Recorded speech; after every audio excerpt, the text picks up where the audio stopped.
रामेश्वरानंद जी महाराज,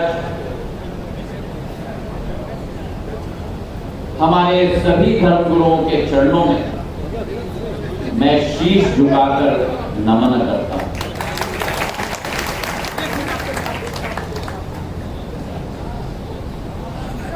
मंच पर आसीन हमारे साथ मध्य प्रदेश सरकार के गृह मंत्री आदरणीय नरोत्तम मिश्रा जी, हमारे अपने ग्वालियर के, अपने घर के पूर्व मंत्री आदरणीय अनूप मिश्रा जी,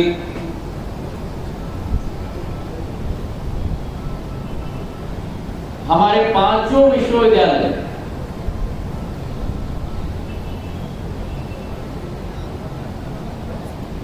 हमारे ब्राह्मण समाज के पथ प्रदर्शक, डायरेक्टर के रूप में,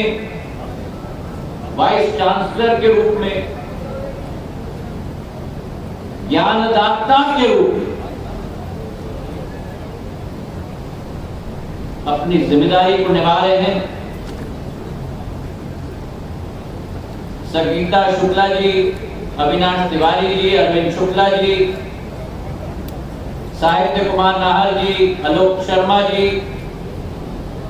हमारे क्षेत्र के जनसेवक प्रदुम सिंह जी, ग्रामीण क्षेत्र के हमारे अध्यक्ष कौशल शर्मा जी, हमारे इस ग्वालियर नगरी सौम्य स्वभाव के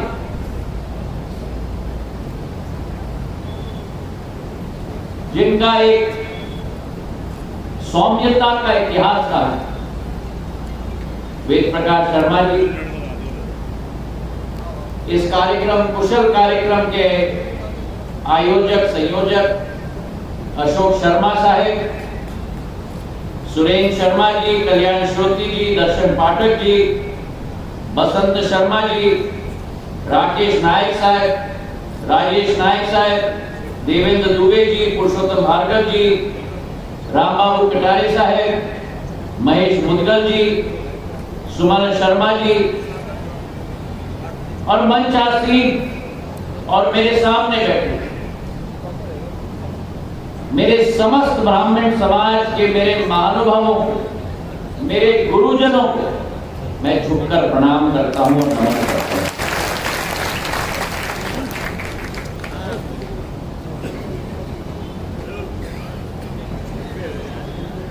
हमारे समाज के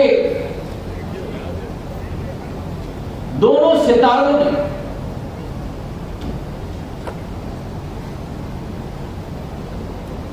आज जो इस मंच से समाज की बात रखी, जहां एक तरफ वर्तमान के परिप्रेक्ष्य में अपने भावनाओं को उत्पन्न किया, वहीं दूसरे तरफ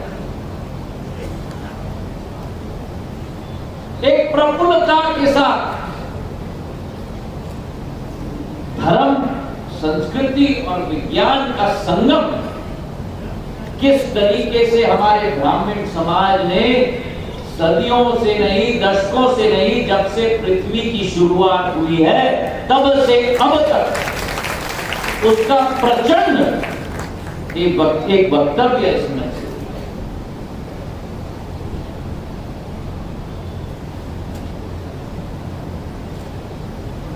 सर्वप्रथम मैं अपने धर्मगुरुओं के चरणों में नमन करता हूं।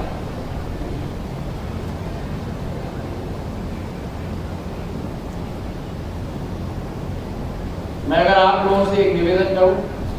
तो कभी भी पीठ धर्मगुरु को नहीं दिखाई जाती।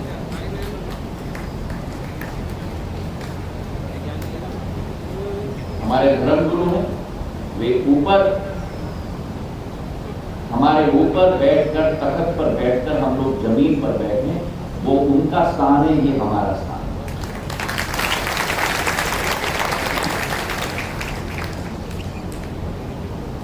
और उसके पीछे कारण है, जिस वंश से आप आते हो, जिस इतिहास की बुलंदगी, जो मैंने कहा आज नहीं, दशक नहीं, सदियां नहीं, लेकिन पृथ्वी की शुरुआत, जो अनूप मिश्रा जी ने कहा, हमारे धर्म गुरुओं ने, हमारे संतों ने सदैव ऊपर बैठकर मानव जाति को आशीर्वाद प्रदान किया।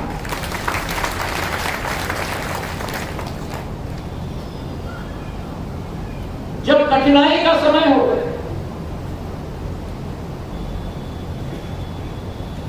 जब संकट का समय हो, और मैं व्यक्तिगत संकट की बात नहीं कर रहा, व्यक्तिगत कठिनाई की बात नहीं कर रहा, लेकिन जब समाज पर, मानव जाति पर, प्रदेश पर, राष्ट्र पर संकट का समय आता है, कठिनाई का समय आता है, तो ब्राह्मण समाज का मार्ग केवल नहीं, उस समय तत्कालीन रियासतों का राह केवल नहीं, राष्ट्र का राह केवल नहीं, लेकिन मानव जाति का मार्ग प्रशस्त करने का कार्य हमारे संतों और गुरुओं का रहा है।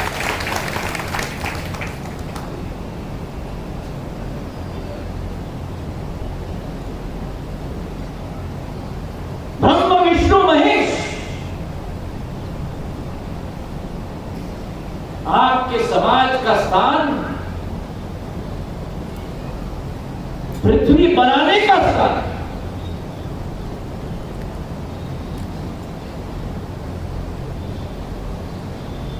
मानव जाति को दिशा निर्देश देने का स्थान,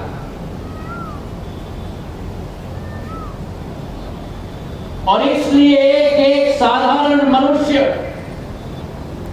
हमारे गुरुओं के समक्ष, हमारे संतों के समक्ष केवल नीचे बैठकर नहीं,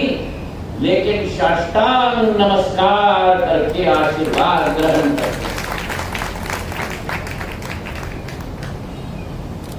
और इसके पीछे कारण जिसका कुछ विवरण नरोत्तम जी ने अपने भाषण में दिया। अगर इतिहास के पन्नों को आप पढ़ लो तो समाज के उत्थान, राष्ट्र के उत्थान में, क्योंकि मैं मानता हूं, कोई और माने या न माने, मैं मानता हूं कि ये भारत माता की भूमि किसी और भी देश से पुरानी अगर इस पृथ्वी पे कोई भूमि है तो भारत माता की भूमि है। जो नरोत्तम जी ने अभी कहा,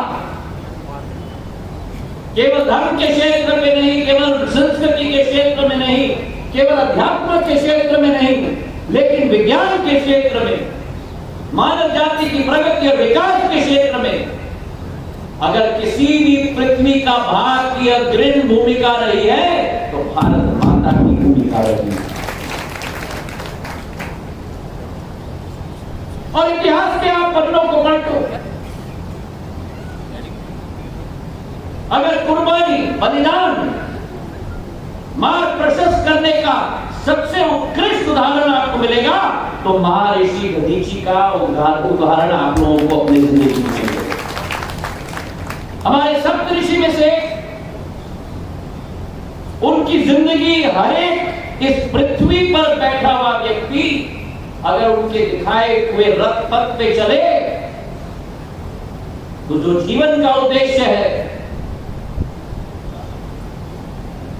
धन दौलत इकट्ठा नहीं करना, नाम इकट्ठा नहीं करना, बल्कि जीवन का उद्देश्य है जो हिंदू धर्म में लिखा गया है। जीवन का उद्देश्य अगर कोई है तो मोक्ष प्राप्ति का उद्देश्य है, वो मोक्ष प्राप्ति के राह पे हम लोग चल रहे हैं। महर्षि दधीची जी ने चाहे तपस्या हो, पवित्रता हो, भगवान शिव की जो असीम भक्ति उन्होंने प्रकट की और जीवन पर्यंत असुरों के विनाश के लिए अपना देह भी त्याग कर दिया। इससे बेहतरीन उदाहरण हमें किसी भी समाज में नहीं मिल पाएगा। और चाहे महर्षि दधीची जी की बात करें, चाहे ऋषि वशिष्ठ से लेकर ऋषि विश्वामित्र जी के लिए, चाहे ऋषि वशिष्ठ से ऋषि विश्वामित्र जी तक, और चाहे हमारे भगवान परशुराम,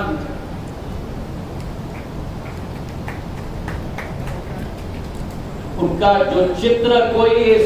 पृथ्वी पर 800 करोड़ जनता का, मानव जाति का व्यक्ति जब देखता है, जो तेज दिखती है, जो शक्ति दिखती है, जो एक पवित्रता दिखती है, व्यक्ति मग्न ही हो जाता है।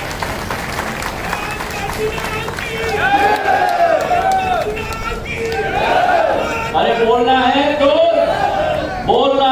जिस ढंग से बोलो, भगवान परशुराम की, भगवान परशुराम की, भगवान परशुराम की। और आज उनकी दिखाए हुए पथ पर चलना और उनका दिखाया हुआ पथ केवल एक धार्मिक पथ नहीं, जहां एक तरफ धर्म मार्ग प्रशस्त करने की क्षमता, जो हाथ में उनका फरसा है, वहीं दूसरे तरफ न्याय का रास्ता अगर देखना है तो भगवान परशुराम जी के पश्चिमों पर नहीं चलना।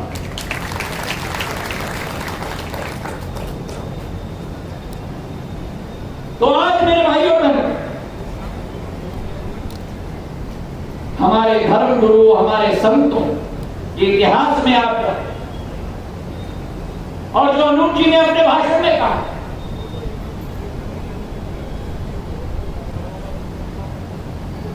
अशोक जी ने अभी कहा अपने भाषण में, मेरा सौभाग्य है कि मैं ब्राह्मण परिवार में जन्म हुआ। और ये सही है, सौभाग्य है। क्यों? वो इसलिए क्योंकि जब जब इस पृथ्वी पर राह दिखाने का समय आया है, संकट का समय आया है, हमारे ग्रामीण समाज के योद्धाओं ने त्याग, तपस्या और बलिदान का रास्ता मानव जाति को बताया। भारत के इतिहास में आप देखो, चाहे प्रभु श्री राम जी की लीला अगर किसी ने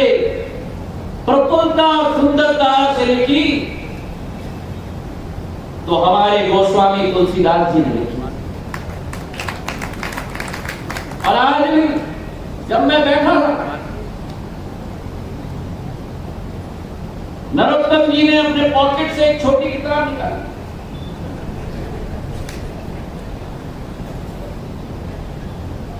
मेरे लिए आंखें बड़ी तीखी,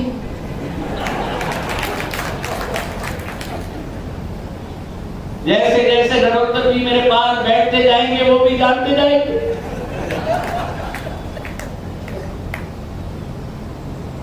मैंने पूछा ये क्या है, जल्दी से वापस इन्होंने डाल दिया। विभाग का है, उनका विभाग का नहीं है। धर्म और शास्त्रों की सीख उन्होंने एक छोटी किताब में लिखकर अपने साथ गुमराह लिया और उसी के आधार पर प्रवचन दे।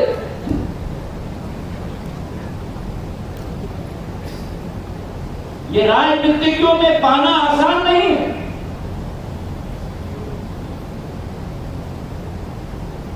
उपदेश देना, सीख देना, रास्ता दिखाना ये अगर क्षमता किसी समाज में है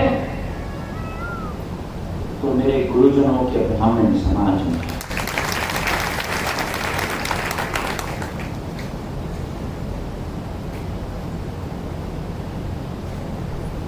और केवल धर्म तक, केवल संस्कृति तक,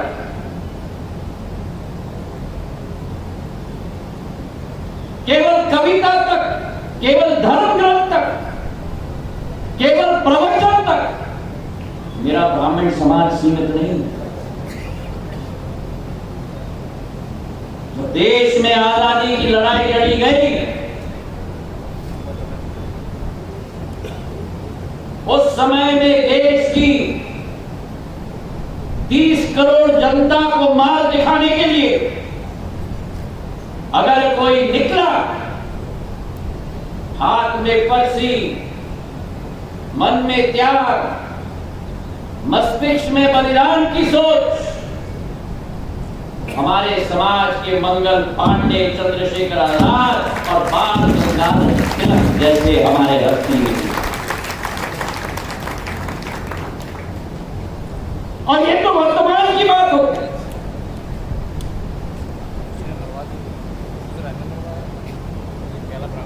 पर इतिहास के पन्नों को पढ़ लो।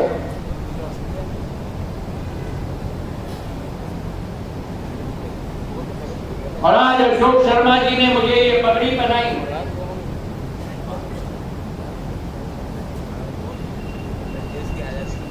सिंधिया परिवार का और ब्राह्मण समाज का भी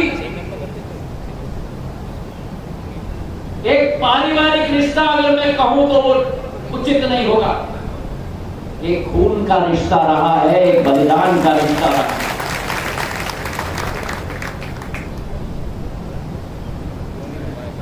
आपने तालियां तो बजाई, प्रश्न मुझसे नहीं पूछा क्यों? जब गोवा के ब्राह्मणों पर, और इतिहास में दोहरा रहा हूं, गोवा के ब्राह्मणों पर पोर्तुगलों ने हमला किया, नरसंहार किया, तो ब्राह्मण समाज तत्कालीन बाजीराव पेशवा के भाई चिमनाबाई अप्पा साहब के पास गए।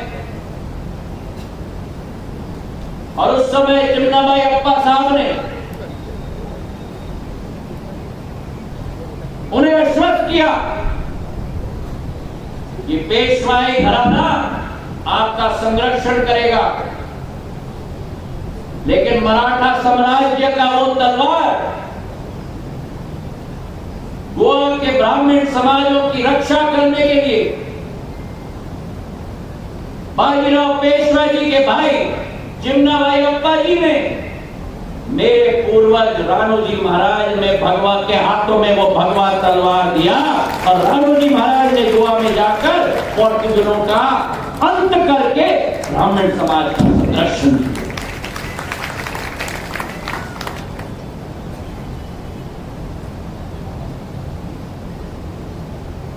मैं एक और उदाहरण आपको देना चाहता हूं।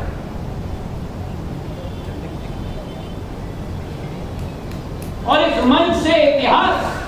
समझना बहुत जरूरी है। और मैं निवेदन करूंगा हमारे धर्मगुरुओं, हाथ जोड़ मैं निवेदन करूंगा नरोत्तम जी को, अनूप मिश्रा जी, इतिहास संस्कृति की धरोहर आपके पास, लेकिन विश्व में जो पीढ़ियां आ रही हैं अति आधुनिक हैं, उन पीढ़ियों को जब अपना मार्ग प्रशस्त कर रहे हैं, अपना भविष्य प्रशस्त कर रहे हैं, ये याद रखना कि कोई भी समाज, कोई भी देश, कोई भी क्षेत्र अपना भविष्य प्रशस्त नहीं कर पाएगा जब तक वो अपना इतिहास अच्छी तरह से न समझे। और एक और उदाहरण मैं आपको देना चाहता हूं। जब इस देश में विदेशी फौज आए, अहमद शाह अब्दाली की फौज आई, पंजाब में नरसिंहार किया, हरमिंदर साहब को पूर्ण रूप से खंडित किया। उस समय बाजीराव पेशवा आपके समाज के, उनके वंशज ने 1759 में यह निर्णय किया कि पुणे और सातारा से मराठा फौज निकलेगी, विदेशी आक्रमकों की सामना करने के लिए, देश की रक्षा, भारत माता की एकता और अखंडता बनाए रखने के लिए 1500 किलोमीटर दूर से विदेशी फौजों के लिए आक्रामकता उनकी रोकने के लिए और उनका सामना करने के लिए मराठा फौज निकलेगी। और वो मराठा फौज निकलेगी पेशवा के भतीजे सदाशिव भाव के नेतृत्व में। पेशवा के लड़के साहिबजादे उस फौज में 16 साल के बालक के रूप में शामिल थे। सिंधिया परिवार के 16 वंशज उस फौज में शामिल थे। 1 लाख की फौज निकली थी पुणे सातारा से, और हम आगे अग्रसर होते रहे, और अंत में पानीपत की लड़ाई में सदाशिव भाव के साथ अगर खून से इस माटी को सिंचित किया था तो सिंधिया परिवार के 16 वंशजों के गले कट गए, लेकिन भारत माता की पूर्ण बलिदान देकर इस माटी को एकता और अखंडता बनाए रखने के लिए सदाशिव भाव के साथ मराठाओं ने अपने जीवन का बलिदान दिया।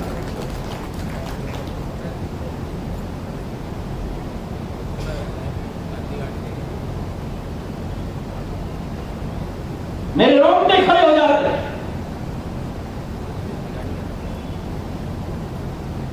कि वो समय था जब भारत में बंदूक नहीं थे, भारत में तोप नहीं थे, लेकिन हर हर महादेव करके तलवार उठाकर भारत माता की धरती को की अखंडता बनाए रखने के लिए 1 लाख लोगों ने अपने जीवन का बलिदान पानीपत की माटी में।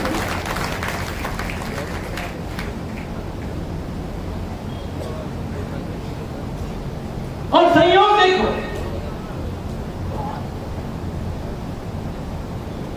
बाजीराव पेशवा आपके समाज अजय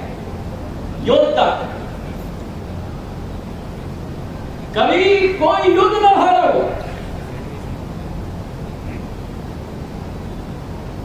जब वे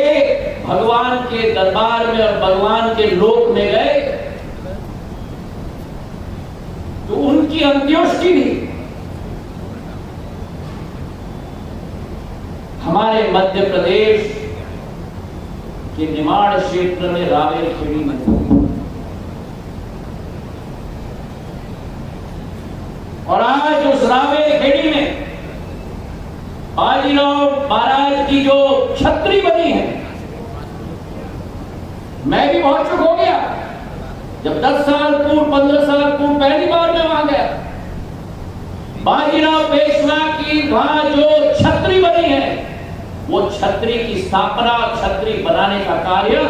मेरे पूर्वज राघोजी महाराज ने की थी। तो हमारा और आपका एक आत्मीयता का संबंध है, हमारा और आपका एक धर्म और संस्कृति का संबंध है, हमारा और आपका एक अध्यात्म का संबंध है। और जो अनूप जी ने कहा, आपके समाज ने तो सदैव देश का नेतृत्व किया, वो एक ही ब्राह्मण समाज है जिस ब्राह्मण समाज ने इस देश को एक राष्ट्रपति नहीं दिया, लेकिन जिस ब्राह्मण समाज ने इस देश को 2 राष्ट्रपति नहीं दिए, जिस ब्राह्मण समाज ने देश को 3 राष्ट्रपति नहीं दिए, लेकिन जिस ब्राह्मण समाज ने इस भारत माता को 4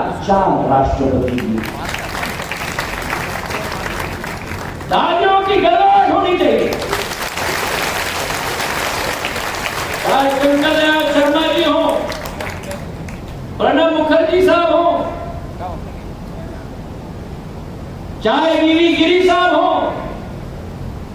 चाहे मेरे पूज्य पिताजी के करीब आर वेंकट रमन साहब हो,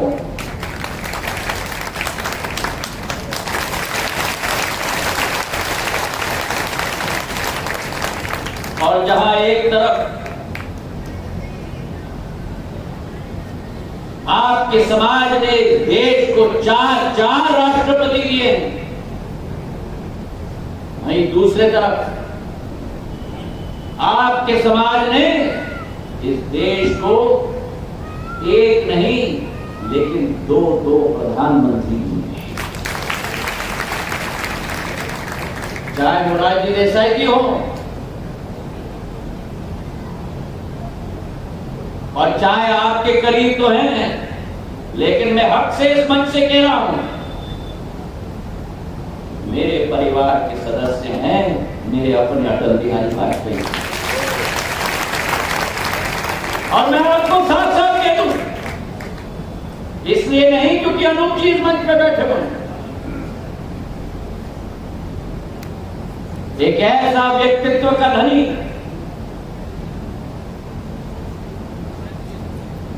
जिनमें ज्ञान की तपस्या हो, जिनकी वाणी में मां सरस्वती बोलती हो, पर जिनका दिल दूध की तरह साफ हो, ऐसा इंसान इस देश में मिलना बड़ा मुश्किल है।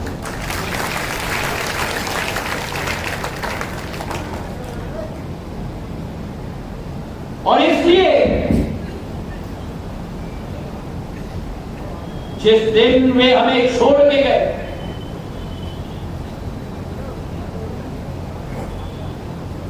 नवंबर 2018 में चुनाव का घमासान चल रहा था,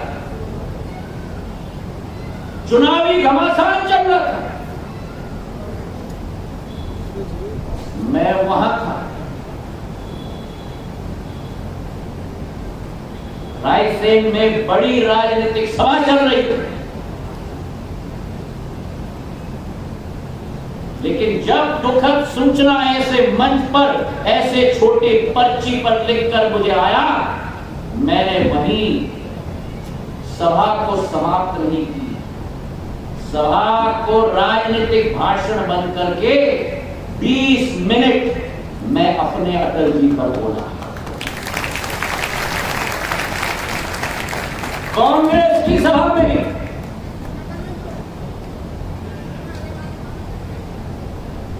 और उसी सभा से सारे मीटिंग्स को कैंसिल करके सीधे मैं भोपाल पहुंचा, दिल्ली पहुंचकर मैं घर पहुंचा, और जैसे हमारे समाज में सिखाया जाता है, जब अपने गुरु होते हैं, अपने बुजुर्ग होते हैं, उनके सामने झुककर नमस्कार नहीं किया जाता, उनके सामने साष्टांग रूप में झुक रहा है, सिंधिया ने लेट कर उनको बुलाया।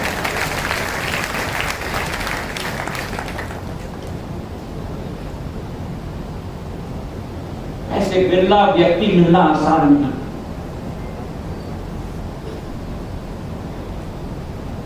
और आज भी मेरा पारिवारिक संबंध, चाहे मैं कांग्रेस में था तब भी था, चाहे आज बीजेपी में हूं तब भी है, संबंध रिश्ते ना धर्म के आधार पर, ना जात के आधार पर, ना राजनीति के आधार पर, लेकिन दिल के आधार पर बनते हैं मेरे भाई और बहन।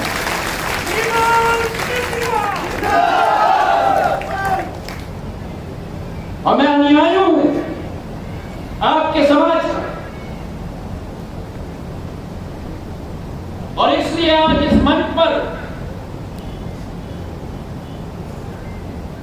मैं स्पष्ट कहना चाहता हूं, आज भी मध्य प्रदेश में आपके समाज के नेता नहीं लेकिन जनसेवक, चाहे नरोत्तम जी के रूप में, चाहे अनूप मिश्रा जी के रूप में, चाहे हमारे बीडी शर्मा जी के रूप में, चाहे संगठन मंत्री हितानंद जी के रूप में, चाहे रामेश्वर शर्मा जी के रूप में, चाहे पूर्व महापौर आलोक शर्मा जी के रूप में, चाहे हमारे विधानसभा के अध्यक्ष गिरीश गौतम जी के रूप में, आज भी आपके समाज नेतृत्व कर रहा है मध्य प्रदेश के भविष्य का, मेरे भाई बहन। और जितने भी मुद्दे आज अनूप मिश्रा जी ने उठाए मंच से, और तो और क्या, हमारे प्रधानमंत्री तो परशुराम भगवान श्री राम का मंदिर अयोध्या में अगले वर्ष 1 जनवरी में स्थापित करने जा रहे हैं। एक नया उदय होगा भारत। बोलो भगवान श्री राम की, भगवान मर्यादा पुरुषोत्तम राम की, भगवान पुरुषोत्तम राम की।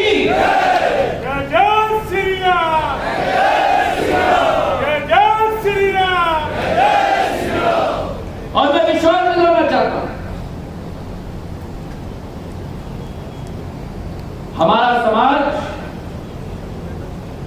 पथ प्रदर्शक रहा है, देश का मार्ग प्रदर्शक रहा है। हमारे समाज को आगे बढ़ाने के, हमारे समाज के धर्म, संस्कृति, अध्यात्म की शक्ति को, वो केवल आपकी समाज की पूंजी नहीं है, वो केवल भारत माता की पूंजी नहीं है, वो विश्व की पूंजी है, विश्व की पूंजी। और उसे आगे बढ़ाने के संकल्प को लेकर, चाहे अरुण जी हो, नरोत्तम जी हो, हम साथ में मिलकर हर संभव प्रयास करेंगे, समाधान निकालेंगे और